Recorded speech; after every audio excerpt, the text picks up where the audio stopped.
محترم حضرات، السلام علیکم ورحمۃ اللہ تعالی وبرکاتہ۔ نحمدہ ونصلی ونسلم علی رسولہ الکریم۔ محترم حضرات، آج اس ویڈیو میں آپ سنیں گے کہ مسجد کے آداب کس قدر ہیں اور کیا کیا ہیں۔ اللہ تعالیٰ قرآن پاک میں ارشاد فرماتا ہے، سورہ توبہ آیت نمبر 18، کہ مسجد کو وہی لوگ آباد کرتے ہیں جو ایمان والے ہوتے ہیں۔ دیکھیے حضرات، اس سے پتہ چلا کہ مسجد کو آباد کرنا، اس کا آداب کرنا، اس کا ادب و احترام کرنا، اس کی صفائی کرنا، اس کا خیال رکھنا، یہ کیا ہے؟ ایمان والوں کا حصہ ہے۔ تو ہر محلے والوں کو چاہیے کہ اپنی مسجدوں کا خیال رکھیں۔ جب مسجد ہم نے بنائی ہے تو صاف کرنے کے لیے کوئی دوسرے محلے سے یا دوسرے گاؤں سے لوگ نہیں آئیں گے، ہمیں ہی اس کا صاف ستھرائی کا خیال رکھنا ہے۔ یہ ہر انسان کو اپنے ذہن میں بسا لینا چاہیے۔ یہ دماغ سے گوبر نکال دینا چاہیے کہ متولی صاف کر دیں گے، مؤذن صاف کر دیں گے، یا امام صاحب صفائی کر دیں گے۔ یہ نری جہالت، بے وقوفی، احمقانہ بات ہے۔ مسجد میں سب کا حصہ ہوتا ہے۔ جس طرح سب اعتراض کرتے رہتے ہیں، اسی طرح سب کو صفائی کرنے کا حق بھی ہے۔ لہٰذا صحیح بخاری شریف کی حدیث شریف ہے، حدیث نمبر 647، حضور فرماتے، مساجد میں نماز پڑھنا گھروں میں نماز پڑھنے سے افضل ہے۔ یعنی ہر انسان کو چاہیے کہ اپنے محلے کی مسجد میں با جماعت نماز ادا کرے، گھر میں فرض نماز نہ پڑھے۔ گھر میں مجبوری ہو، قضا ہو گئی ہو یا کوئی اور مجبوری ہو تو پڑھ سکتے ہیں، لیکن گھروں میں نماز پڑھنا بہتر نہیں ہے۔ اگر محلے میں آپ کے مسجد ہے، پاس میں کہیں مسجد ہے، مسجد میں پڑھنی چاہیے۔ تو مساجد میں نماز پڑھنا گھروں میں نماز پڑھنے سے کہیں زیادہ بہتر ہے۔ سورہ اعراف آیت نمبر 31 میں اللہ تعالی ارشاد فرماتا ہے کہ مسجد میں جاؤ تو زیب و زینت اختیار کرو۔ یعنی مسجد میں جاتے وقت ہمیں صاف ستھرے کپڑے، صاف ستھرے ہو کر جانا چاہیے، اور خوشبو وغیرہ ہو تو خوشبو لگا لینی چاہیے، اور اگر منہ سے بدبو آ رہی ہو تو مسواک کر لینا چاہیے۔ یعنی زیب و زینت کے ساتھ، بہت صاف ستھرائی کے ساتھ جانا چاہیے۔ بخاری شریف کی حدیث شریف ہے، حدیث نمبر 636، حضور صلی اللہ تعالیٰ علیہ وسلم ارشاد فرماتے ہیں، مسجد میں جاؤ تو اطمینان اور وقار کے ساتھ جاؤ، سکون کے ساتھ جاؤ۔ پتہ چلا کہ مسجد میں جاتے وقت بھاگنا دوڑنا منع ہے، بلکہ اطمینان کے ساتھ، وقار کے ساتھ، سکون کے ساتھ جانا چاہیے۔ اگرچہ آپ کی رکعت نکل جائے پھر بھی بھاگنا منع ہے۔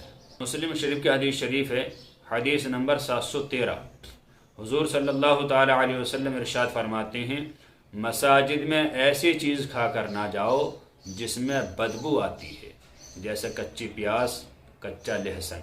اگر آپ نے اسے کھایا ہے تو مسجد میں داخل ہونے سے پہلے اتنی اچھی طریقے سے دانت اور منہ صاف کر لیں کہ آپ کے منہ سے نہ لہسن کی بدبو آئے، نہ کچی پیاز کی بدبو آئے۔ اور یہ بھی مسلم شریف کی حدیث شریف ہے، حدیث نمبر 547، حضور صلی اللہ تعالیٰ علیہ وسلم ارشاد فرماتے ہیں، مسجدوں کو صاف ستھرا رکھا کرو۔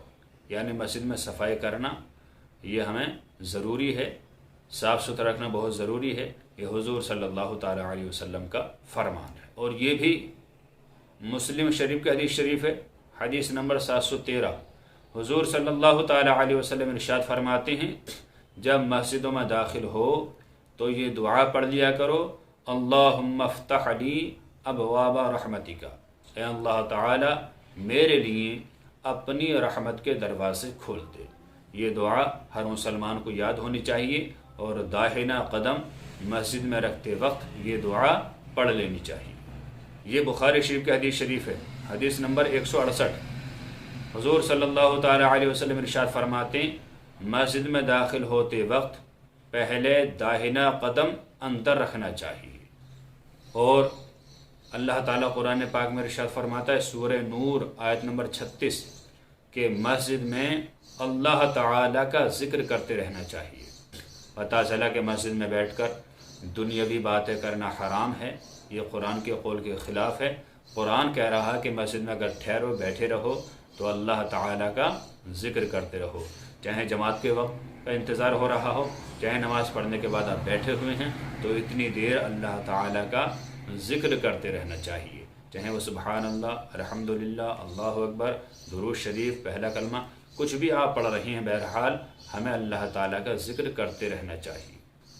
اور بخاری شریف کی حدیث شریف ہے، اللہ کے نبی صلی اللہ تعالیٰ علیہ وسلم ارشاد فرماتے ہیں، یہ حدیث نمبر 444، کہ جب تم مسجد میں داخل ہوا کرو تو پہلے 2 رکعت نماز ادا کر لیا کرو۔ یعنی اگر ایسے ہی داخل ہو گئے آپ اور آپ جماعت میں لگ گئے یا جماعت میں ٹائم تھا جا کر ایسے بیٹھ گئے تو یہ غلط ہے۔ ہاں جماعت کھڑی ہے تو اس میں لگ سکتے ہیں جا کے، لیکن اگر ٹائم ہو تو خالی نہیں بیٹھنا چاہیے، کم از کم 2 رکعت نماز، تحیۃ الوضو، تحیۃ المسجد اور شکرانہ سب اس میں ادا ہو جائے گا۔ 2 رکعت نماز پڑھ کے پھر بیٹھنا چاہیے، پھر جماعت سے نماز پڑھ لینی چاہیے۔ اور مسلم شریف کی حدیث شریف ہے، حدیث نمبر 505، ہمارے نبی ارشاد فرماتے کہ مسجدوں میں سترے کا استعمال کر لیا کرو۔ سترہ یعنی نمازی کے سامنے ایک ہاتھ کی کوئی ایسی چیز رکھ دو کہ اس کے آگے سے ہم گزر جائیں تو نماز نہ کٹے۔ حضور فرماتے کہ سترے کا استعمال کیا کرو اور کسی نمازی کی نماز نہ کاٹا کرو۔ نماز کاٹنا اتنا بڑا گناہ ہے، کسی نمازی کے آگے سے جان بوجھ کے گزرنا اتنا بڑا گناہ ہے کہ حضور فرماتے ہیں اگر انسان کو پتہ چل جائے کتنا بڑا گناہ ہے تو 40 سال وہیں کھڑا رہنا گوارا کر لے گا مگر نمازی کے آگے سے نہیں گزرے گا۔ اور ایک روایت میں یہ ہے کہ اگر پتہ چل جائے کتنا بڑا گناہ ہے تو انسان یہ سوچے گا کہ میں زمین میں دھس جاؤں مگر نمازی کے آگے سے نہ گزروں۔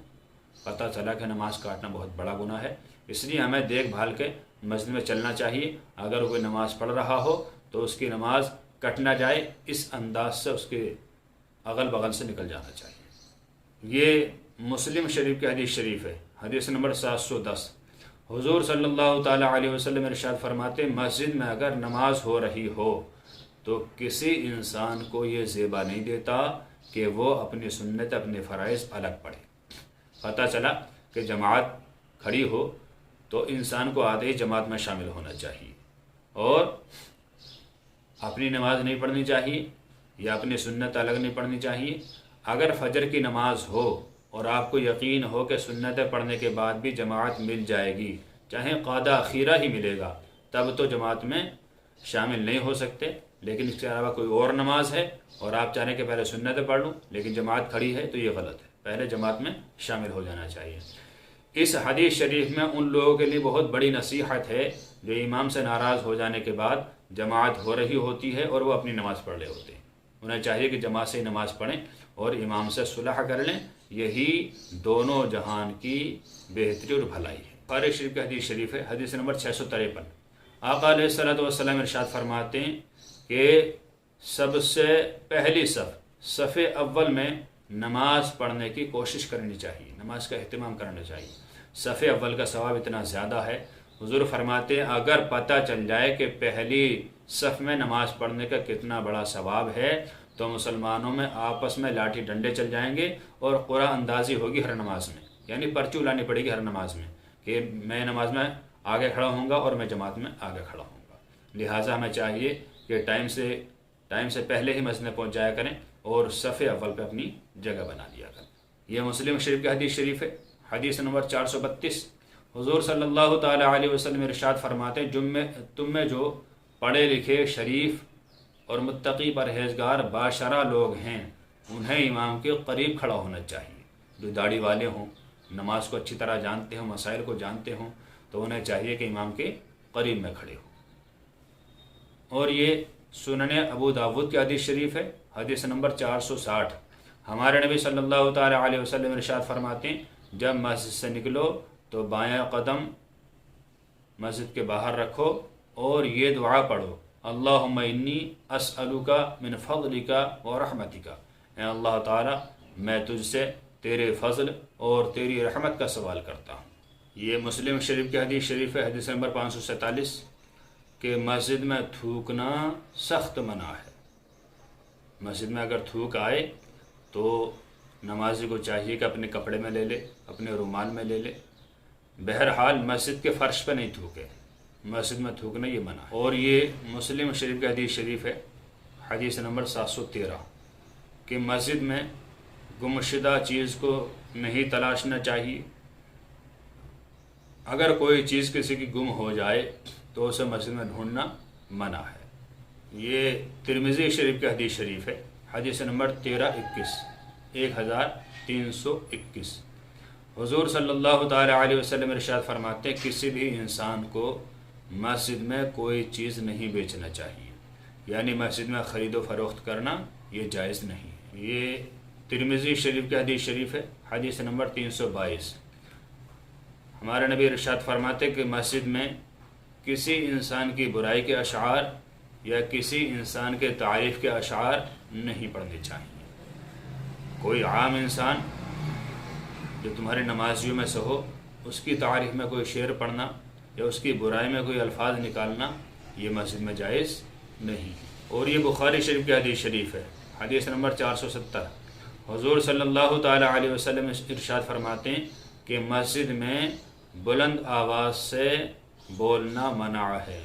جیسے کہ آج کل دیکھا جاتا ہے بات چیت کرتے ہیں، کسی کو آواز دیتے ہیں تو بڑی زور سے بولتے ہیں، بہت آہستہ سے اشارے سے بولنا چاہیے۔ اگر کسی کو بلانا ہے تو اشارہ کر دو، یا پاس والے نمازی سے کہہ دو کہ فلاں انسان کو آگے بھیج دو یا پیچھے بھیج دو، یا یہ کام ہے یہ کام ہے، جو بھی ہو بہرحال اشاروں میں اور آہستہ آواز سے ہونا چاہیے۔ یہ ابو داؤد کی حدیث شریف ہے، حدیث نمبر 448، کہ مسجد کو زیادہ سجانا، زیادہ تزئین، زیادہ حسین و جمیل بنانا یہ منع ہے۔ مسجد میں جہاں تک ہو سکے سادہ کاریگری ہونی چاہیے کہ لوگ نماز پڑھیں تو ان کا ذہن اس کی طرف کو نہ بھٹکے، بلکہ ان کا ذہن اپنی نماز میں رہے اور خشوع و خضوع کے ساتھ نماز ادا کرے۔ اللہ تعالیٰ سے دعا ہے کہ اللہ تعالیٰ ہمیں مسجد کا خوب ادب و احترام کرتے رہنے کی توفیق عطا فرمائے۔ السلام علیکم ورحمۃ اللہ، واللہ تعالی عالم بالصواب۔